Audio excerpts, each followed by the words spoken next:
Come, let us explore fake gurus versus real teachers. How to tell them apart. Good morning, Shivi.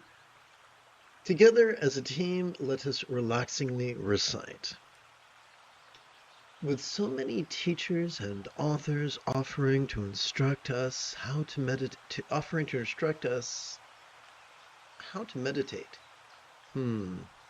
I don't think that works well. I'm going to replace the word instruct with the word teach.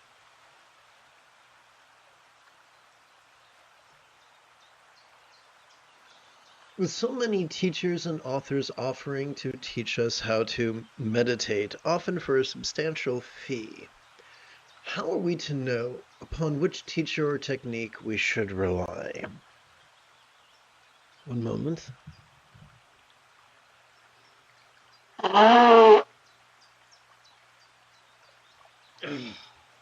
Good grief. All classy, all the time.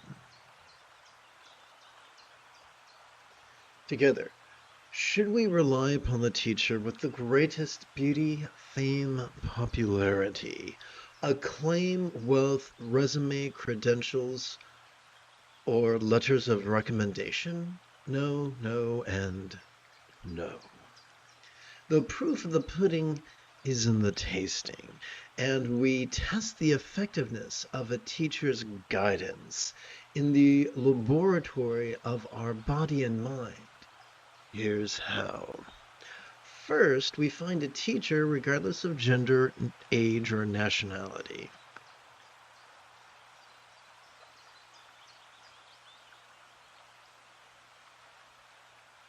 And request instruction. We then enthusiastically practice the technique we are given for at least 5 minutes once every 12 hours or so for 7 consecutive days. Note, if we're not up to the task of practicing thusly, then the selection of a teacher is simply not our biggest problem.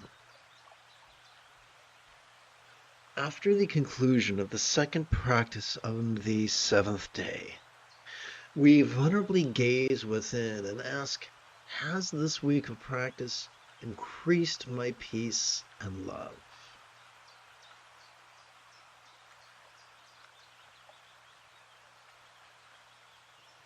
If yes, then mazel tov, you found a teacher from whom you could benefit. If not, then follow up with that teacher. If they won't or can't help you, then to hell with them. Find a better teacher for you at this time. No, the test of a teacher's wisdom is not whether their teachings match with our preconceptions. Such a metric will only ensure we'll never grow beyond where we are at now. And for goodness sake, let us not put ourselves in the hands of a greedy fool who would sell the Buddha's teachings. For although optional donations could be lovely, the greatest offering we could make is simply the enthusiastic application of teachers' instructions. If we wish to follow in the footsteps of the Buddha, be he real or merely archetypical, then we must bring a scientist's curiosity and enthusiasm to be methodical into our spiritual journey. If it sounds inconvenient and maybe even a little scary, there is probably a very good reason for that. But is it worth the inconvenience? The Buddha thought so. That is why Gautama devoted his talents and time to teaching mindfulness and meditation. Having concluded our opening lesson, it's time to shift gears.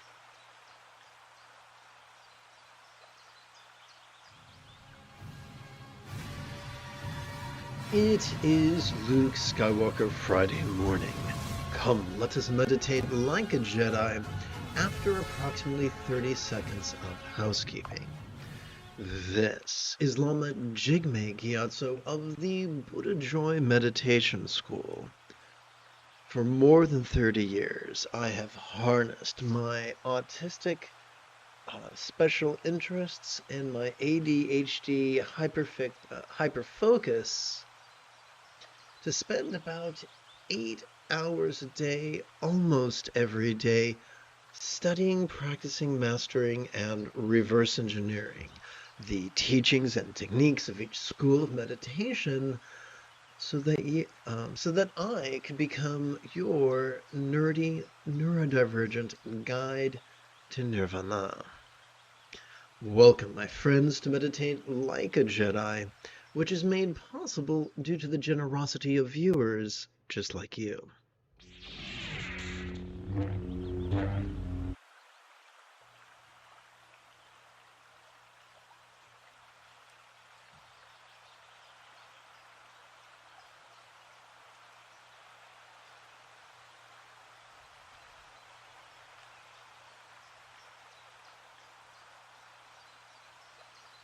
Let's see. Here we go. Welcome to the latest iteration of very easy morning meditation. Together, let's recite. Whatever comes, may all beings notice, relax, and flow. Whatever stays, may all beings notice, relax, and flow. Whatever goes, may all beings notice, relax, and flow.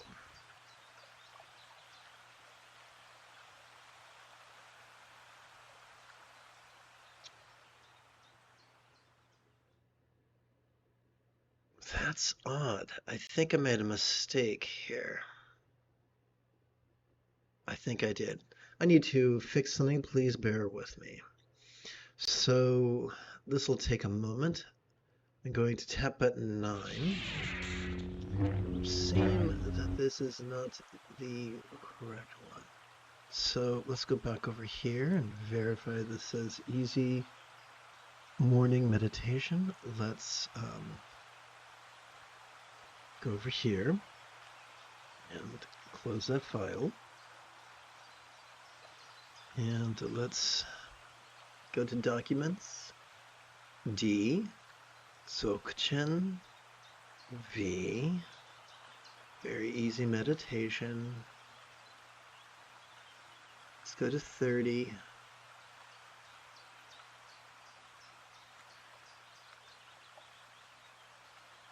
Okay. 1, 2, 3, 4, 5, 6. Ah, there's the problem. Oh, okay, I see what's going on. Okay, one moment, please bear with me.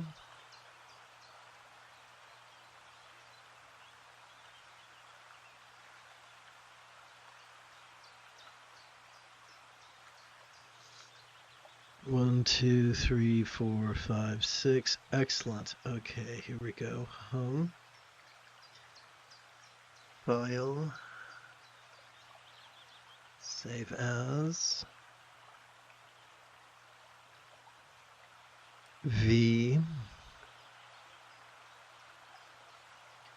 31.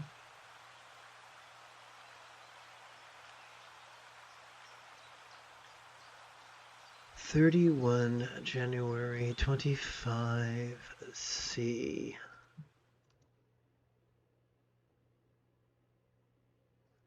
Okay, here we go. Save. Replace syncing with morning. And we're going to hit save.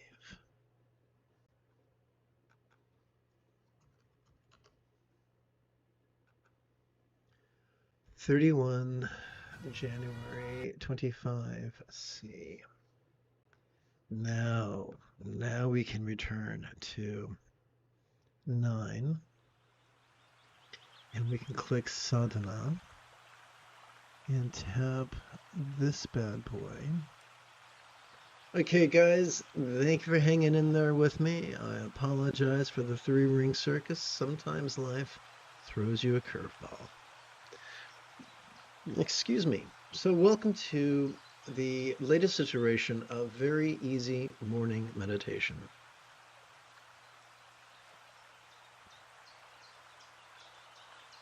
So, let's see. Here we go.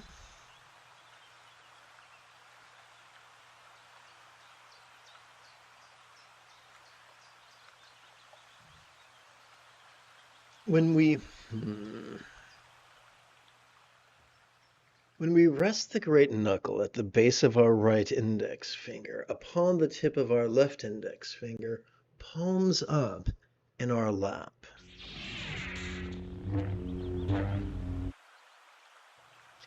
we gently invite our real or imagined subtle energies to automatically coalesce at the crown region of our head.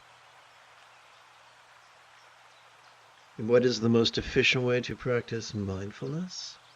To silently and mentally recite the word noticing during our inhalation, bearing in mind that every time we inhale, our sympathetic nervous system is wired to help us to notice in a very special way, to help us to notice vulnerably, passively, viscerally, randomly, and fleetingly. The most efficient way to practice meditation is to silently and mentally recite the one-syllable verb relaxing during each exhalation. Together as a team, let us practice right now.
Good morning, and allow me to remind you that the moment you have a specific question about Buddhist recitation, Buddhist meditation, or Buddhist philosophy, not to hesitate to type your question in great detail in the chat window.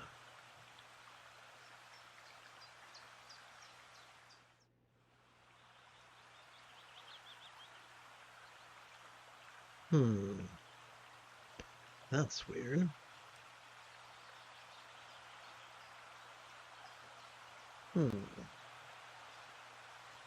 Well, let's go to 14, and 14 is supposed to be.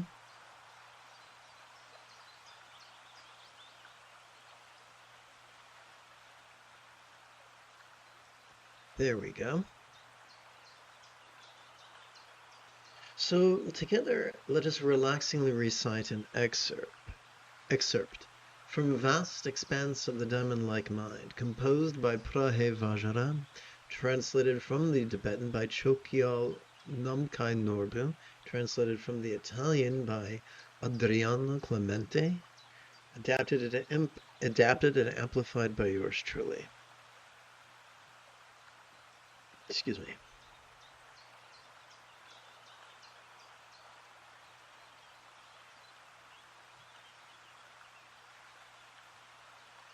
So let's recite, and don't worry, an instruction will come.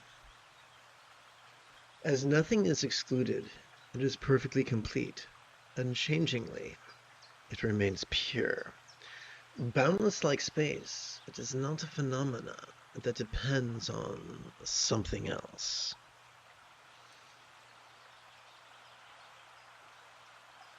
Every time we exhale, so first of all, every time we breathe in, whether we know it, we are wired to automatically access the sympathetic nervous system ensconced within the middle third of our spinal cord. This bad boy has evolved to help us to notice in a very special way, to help us notice vulnerably, passively, viscerally, randomly, and fleetingly. But notice what? To notice sights, sounds, sensations, flavors, scents, and the like. To notice the full spectrum of human emotions, intentions, thoughts, memories, and imaginings. The full spectrum. Whether we notice, whether what we are randomly noticing is external or internal, physical or mental, pleasurable or painful, interesting or boring, glorious or grotesque. However, every time we exhale, we automatically tap into our parasympathetic nervous system that is wired for both physical relaxation and mental release. Hence, whatever we noticed during our previous inhalation could feel as non-graspable as a vast, empty void. Now, any good English teacher will remind us that a simile is only as useful as it is relatable. So we have to ask the question, what? What is a real-world example of a non-graspable, vast, empty void? How about the illusion of the infinite azure sky, a bright and beautiful cloudless morn, which, although could be tantalizing to the eye, is non-graspable to the hand?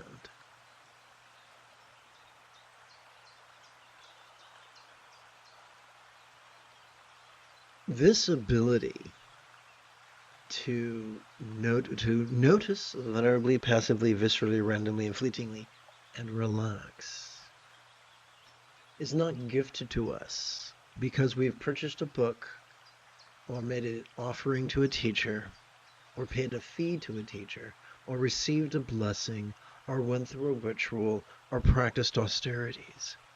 Every healthy, sentient organism possessing a sympathetic nervous system, a parasympathetic nervous system, and an anterior cingulate gyrus is wired to not only practice the Buddha's path but master it.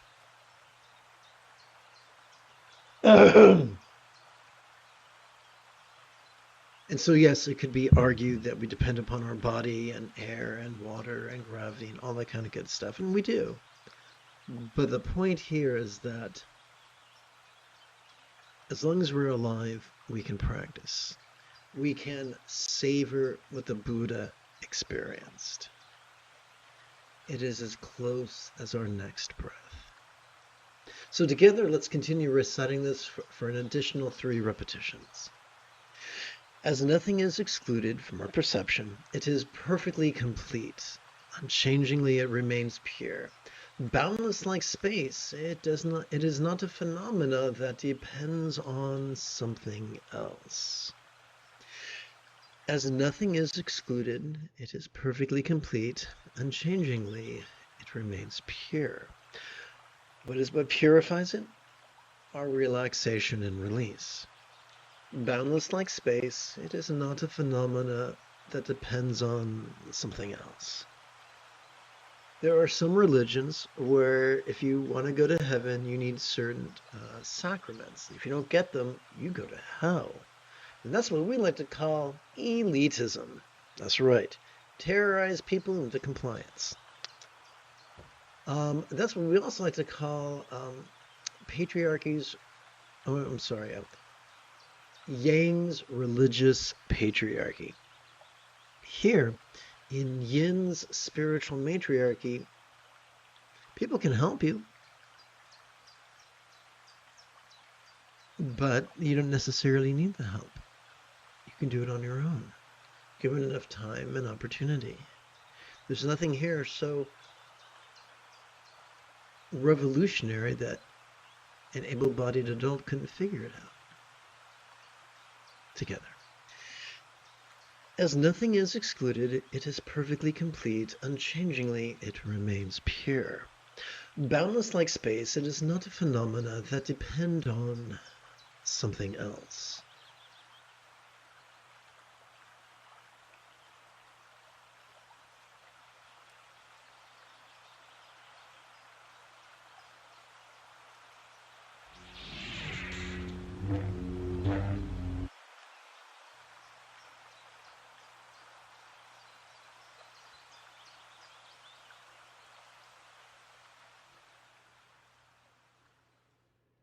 What we can do now is set the tips of our 4 fingers upon the great knuckles of our right hand.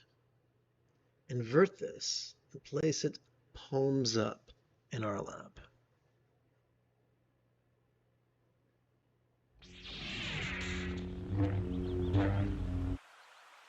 Doing so could gently invite our real or imagined subtle energies to automatically coalesce at the region of our throat that feels as if it tightens just before we cry.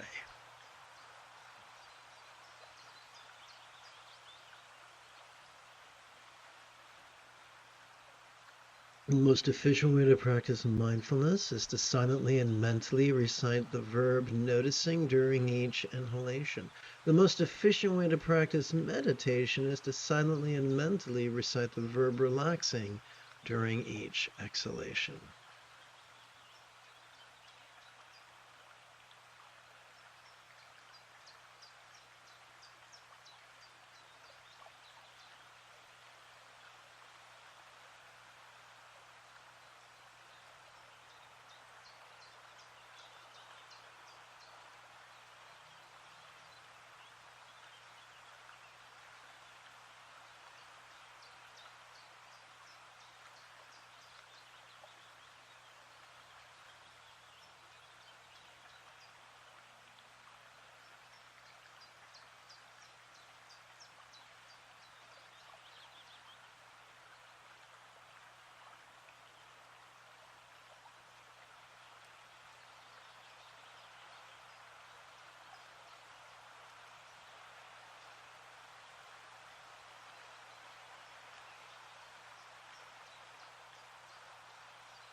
Excuse me.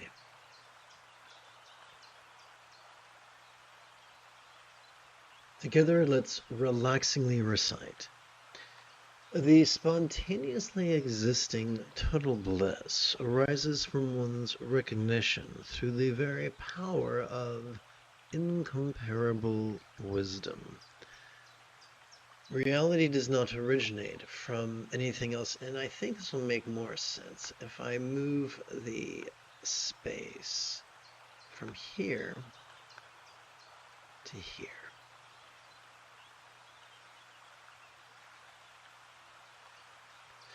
The spontaneously existing total bliss arises from one's recognition. Through the very power of incomparable wisdom, reality does not originate from anything else.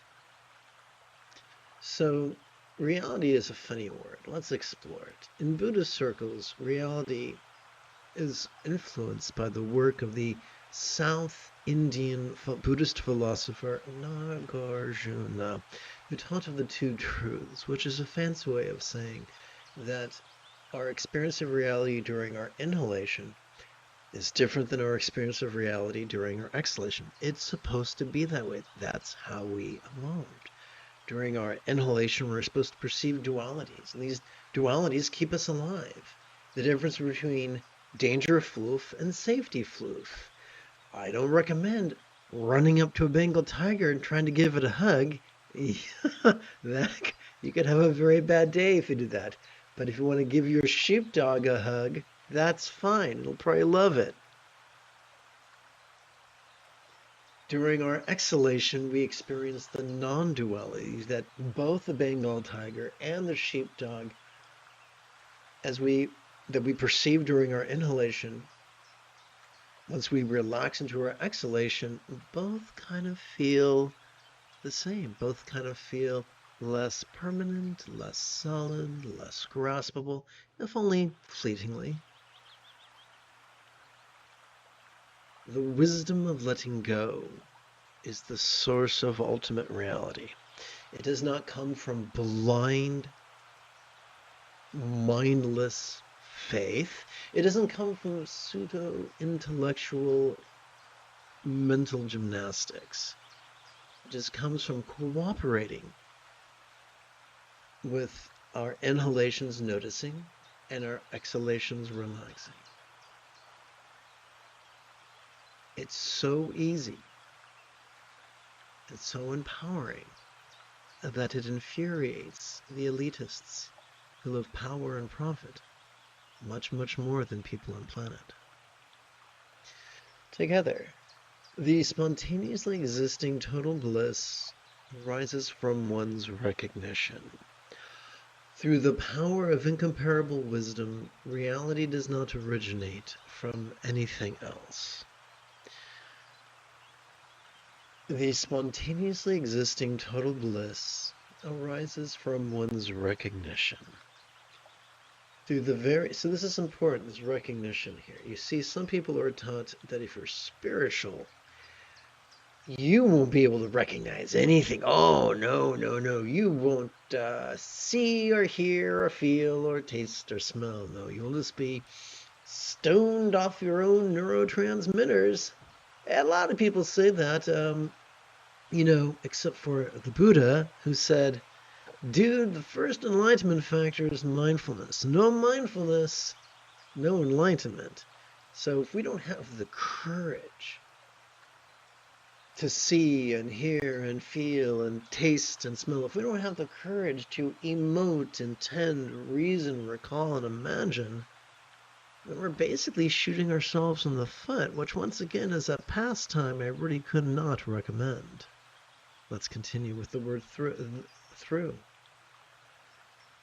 Through the very power of incomparable wisdom, reality does not originate from anything else.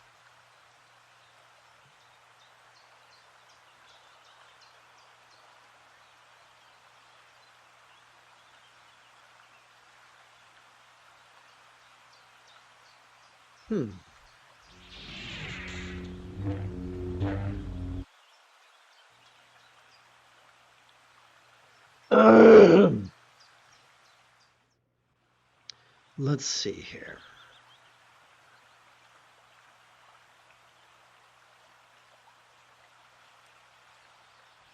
When we rest the great knuckle at the base of our right middle finger upon the tip of our left middle finger, palms up in our lap,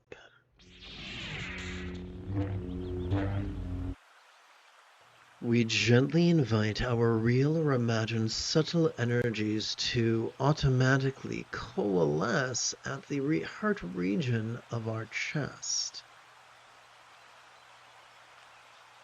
Remember, the most efficient way to practice mindfulness is to silently and mentally recite the verb noticing during our inhalation, and the most efficient way to practice meditation is to silently and mentally recite the three-syllable verb relaxing during each exhalation. Remember, the moment you have a specific question about Buddhist recitation, Buddhist meditation, or Buddhist philosophy, do not hesitate to type your question in great detail in the chat window.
Together, let us relaxingly recite for a total of 4 repetitions.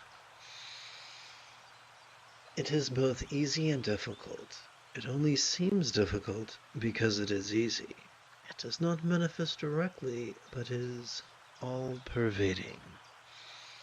Not even the archetype Vajrasattva diamond-like strength of a sattva mind well-trained can point it out with a label saying, "This is it."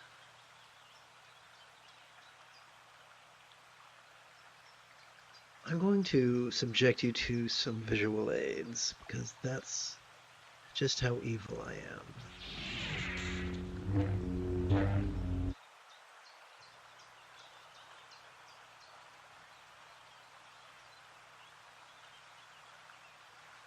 Let's see, is there a better one over here?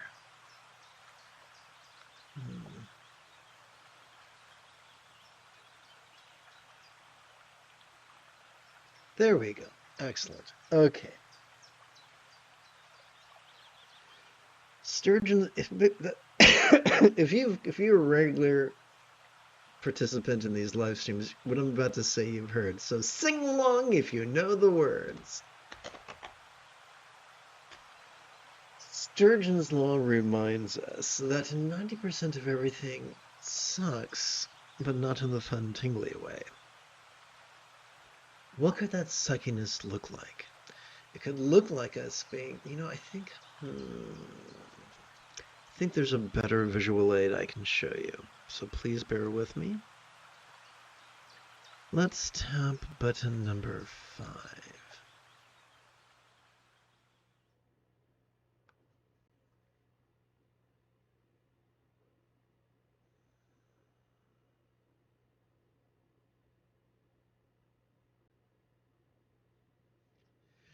Sturgeon's law reminds us that 90% of everything sucks, but not in the fun, tingly way.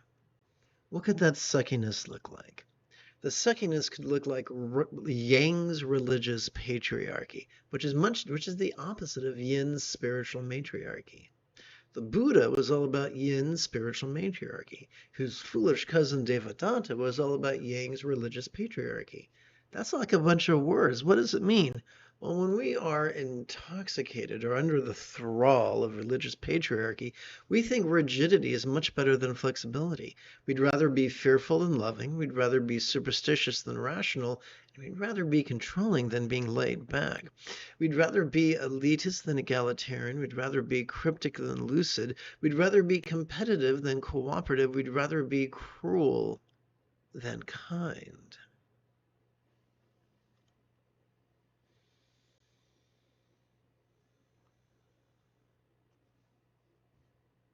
But what has that to do with what we just noticed, what we just recited?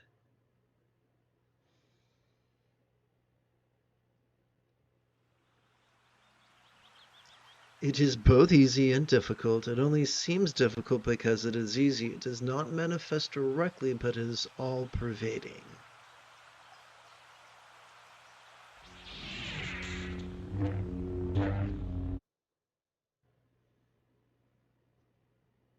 When we are in the thrall of our controlling tendencies, we are really excited to overwork our prefrontal cortex, whether it's through focus, whether it's through analysis. We think, man, this is where it's at. Unfortunately, once we exhaust our prefrontal cortex, our amygdala gets triggered. What's the problem with that? Well, this little bastard is the seat of both anxiety and aggression, terror and rage, those which are the opposite of peace and love. The Buddha's path is simple. So simple that in the penultimate chapter of the Satipatthana Sutta, the Buddha explains that it can be accomplished in as little as 7 days. Instead of relying on these noble tissues which serve a purpose evolutionarily, mindfulness relies on our sympathetic nervous system, Meditation relies on our parasympathetic nervous system, the bit that's in the middle third of our spinal cord, and the bits that are in the lower third as well as the upper third of our spinal cord. It's the same central nervous system, just a different portion. Now, listen, man, if you want to create a longer lasting light bulb, then the prefrontal cortex is your pal. If you want to write an encyclopedia galactica, then the prefrontal cortex is your pal. If you want to defend your children from a grizzly bear, then the amygdala is your pal. But we can't use the same tool all the time. We'll have a really messed up life. If we live from our dopamine-oriented reward system, we will have an unfulfilling life. The only way to access our oxytocin-oriented reward system and have a fulfilling life is by relying upon the mindfulness of our sympathetic nervous system and the meditation of our parasympathetic nervous system to help us gain access to this ribbon right here, which is our anterior anterior cingulate gyrus, the seat of empathy, compassion, and love. That's the key to fulfillment. So this amygdala is a wonderful tool in case of emergency.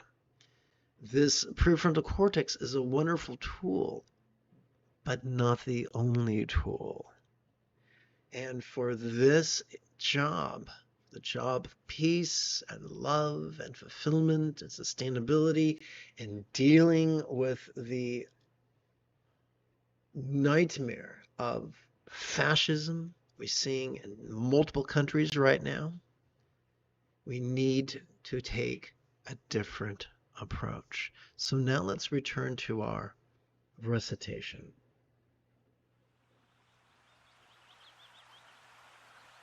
It only seems difficult because we have been rewarded for living in our prefrontal cortex and quite often punished for accessing our sympathetic and parasympathetic nervous systems.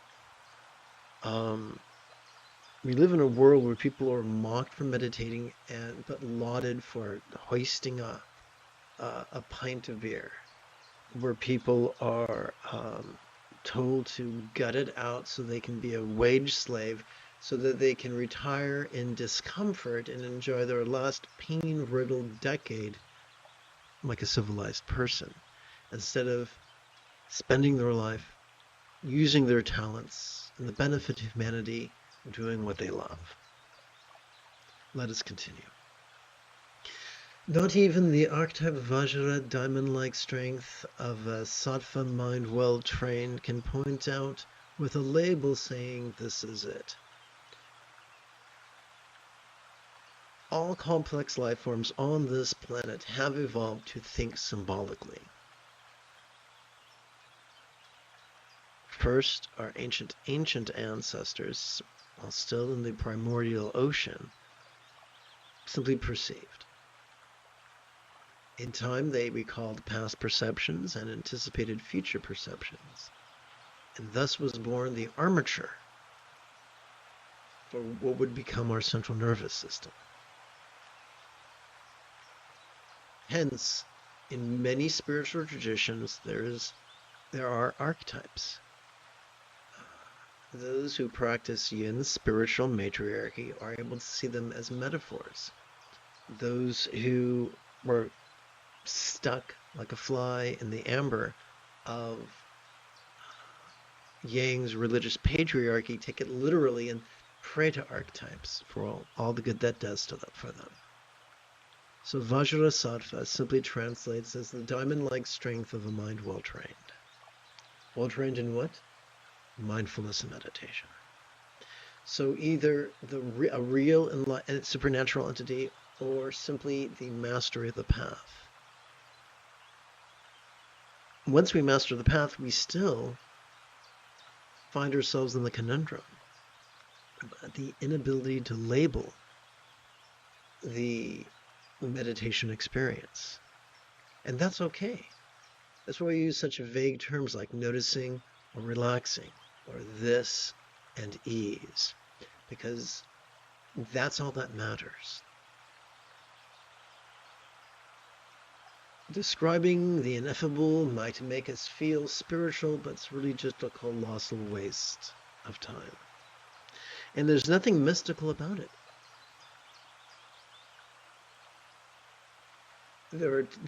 Because we're not using our prefrontal cortex, we're not going to wax eloquent. When we use something other than our prefrontal cortex, i.e. our parasympathetic nervous system, language is going to fail us. It's simply a question of neurology. Let's continue. It is both easy and difficult. It only seems difficult because it is easy. It does not manifest directly, but is all-pervading. Not even the archetype, Vajra, diamond-like strength of a sattva mind well-trained, can point it out with a label saying, this is it. You might say, well, if I don't use my prefrontal cortex, if I don't climb up into my own forehead, how will I understand such complex ideas such as no self? Simple. No self is a metaphor. Think of it this way. Sometimes when we breathe in, we can have a real sense of self, real sense of pride, real sense of fear. That's fine.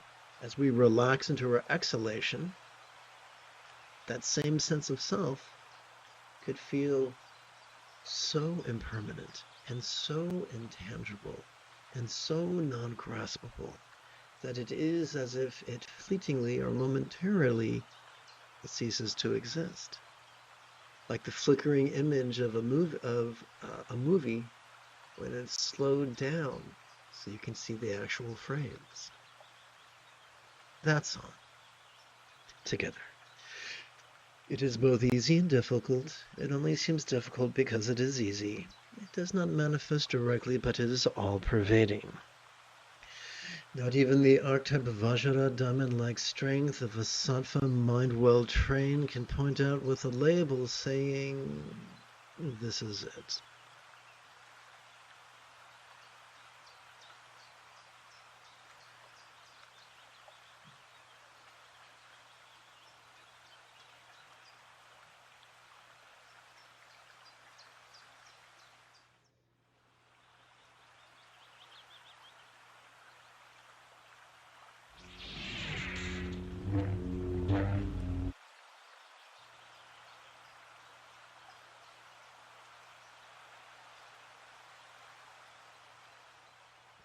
When we rest the great knuckle at the base of our right ring finger upon the tip of our left ring finger, palms up in our lap,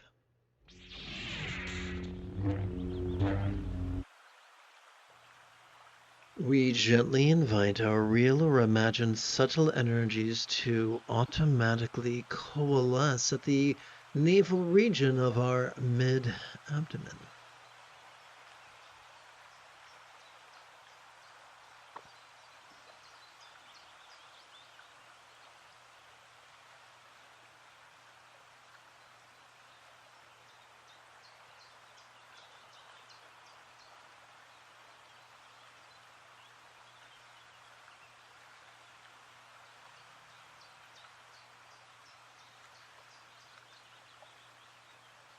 During our inhalation, let us vulnerably notice mind's antics, and during our exhalation, let us relax into mind's non-graspable nature.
We come to this morning's final recitation, so let's make the most of it.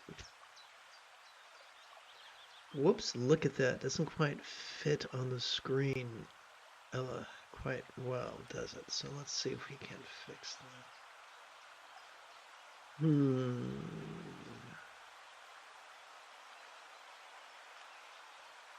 Let's go over here. Let's hit this. See if that works. It does. Cool. All right. This amazing manifestation of marvelous energy. Aha. Let's see if that works.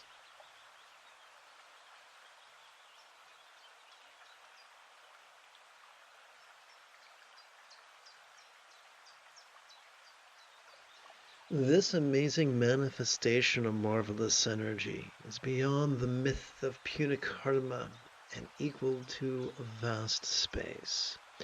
From the ignorance that does not conceptualize anything, it immediately arises within oneself.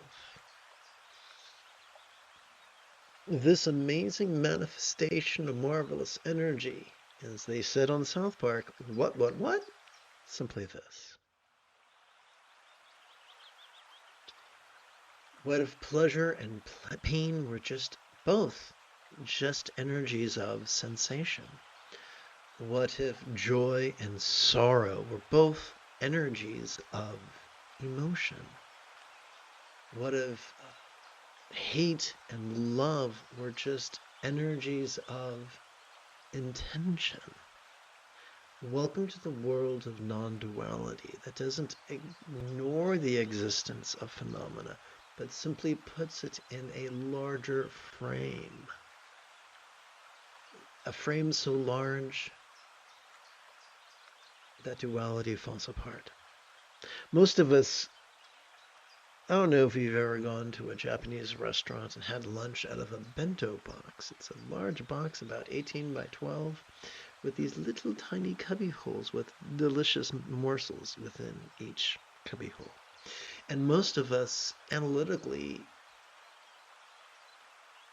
try to go through life putting things in cubby holes. Now, that serves us from survival. As we breathe in, we're wired to cubby hole things. As we exhale, we're wired to dump out the cubby holes and just have this whole mound of stuff. As they said in the, what's it called? The musical Oliver, food, glorious food, as opposed to naming each different one. So this energy that we perceive, the Buddha was not big on karma. The Buddha did not try to coerce people to do the right thing. The Buddha did not prance about the countryside saying, hell's going to get you if you don't watch out. No. He said, listen, man, when you practice mindfulness and meditation correctly, love becomes an inevitability. You cannot help but experience intentional kindness, communication kindness, interpersonal kindness, behavioral kindness, even, what's it called? Circumstantial kindness. It's an inevitability. We're wired for it. So instead of going through life saying, oh, this hurts, I must be punished because this must be a punishment from some evil I did. Oh, this feels great, this must be a reward for some virtue I practiced. That perpetuates duality and keeps us stuck on the, what's it called? Treadmill. On the treadmill of forever pushing away punishment and reaching for reward, which is not the path of freedom. It's a path of bondage, but not in the BDSM sort of way.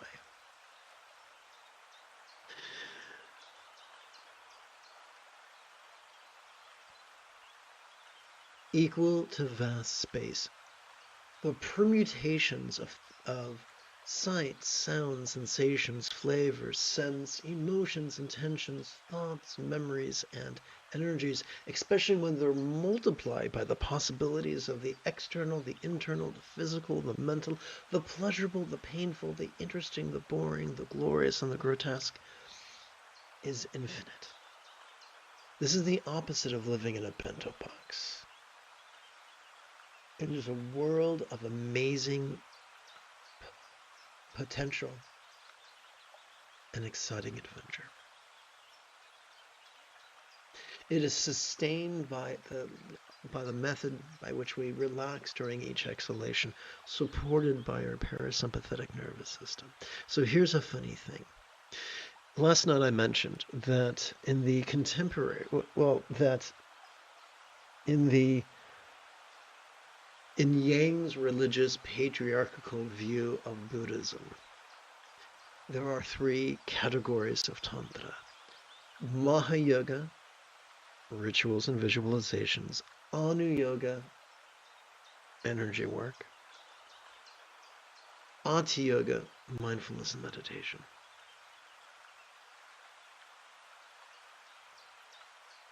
It's been said those three correspond to the three mental poisons. That ritual and visualization correspond to rage. They're ideal for someone who's angry. That energy work is ideal for someone who's just a big old horn dog. And that mindfulness and meditation are ideal for people who are just as dumb as a doorknob, who just notice and relax. And the author of this text had no use for ritual, visualization, or energy. It was just all about mindfulness and meditation. And so he says with great irony and great humor that this stupid person's practice of noticing and relaxing,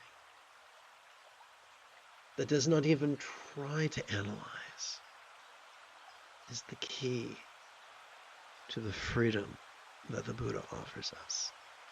Pretty cool, huh? Together, this amazing manifestation of marvelous energy is beyond the myth of punitive karma and equal to vast space. From the ignorance that does not conceptualize anything, it immediately arises within oneself. That's right, whether we are svelte or large, whether we are muscular or wimpy, whether we are pretty or ugly, whether we smell fresh or heinous or rank, our bodies and brains can grant us access to this awareness and release. One more time.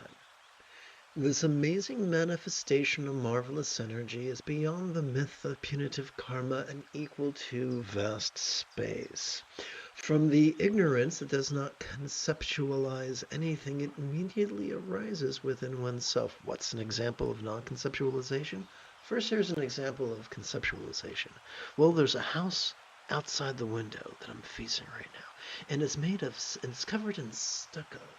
And there's a roof, and it's kind of brownish. And there's a chimney. Quick, I shall count the bricks in the chimney.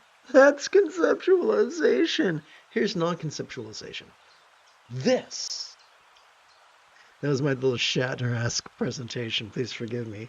But this can tend to just observe. And sit like a grandfather, like an old man on a park bench watching his grandchildren run amok in a playground. We can be happy to watch our mind do its deal, whether it's laid back or whether it's rambunctious, whether it's pleasurable, painful, interesting, or boring, glorious, or grotesque. We can be that contented geezer.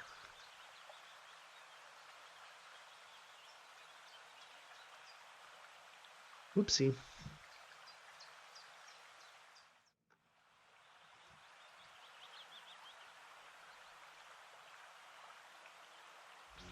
Okay, we come now to the final meditation of this morning's live stream, so let's make the most of it.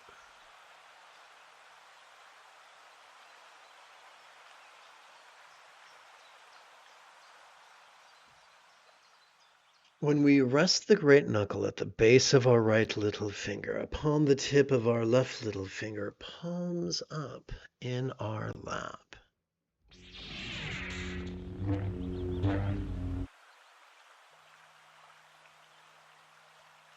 We gently invite our real or imagined subtle energies to automatically coalesce in the bladder region of our lower abdomen.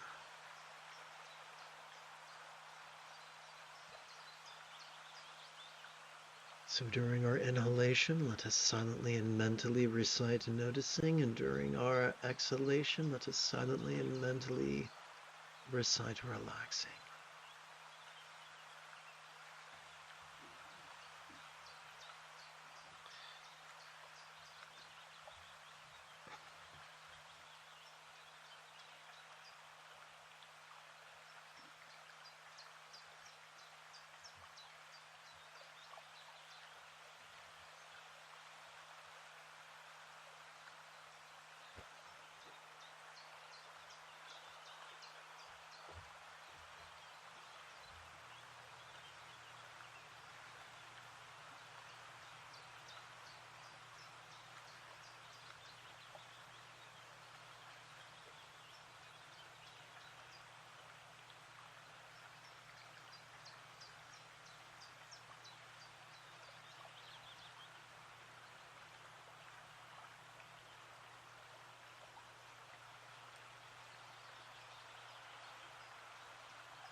You have taken your first step into a much larger world.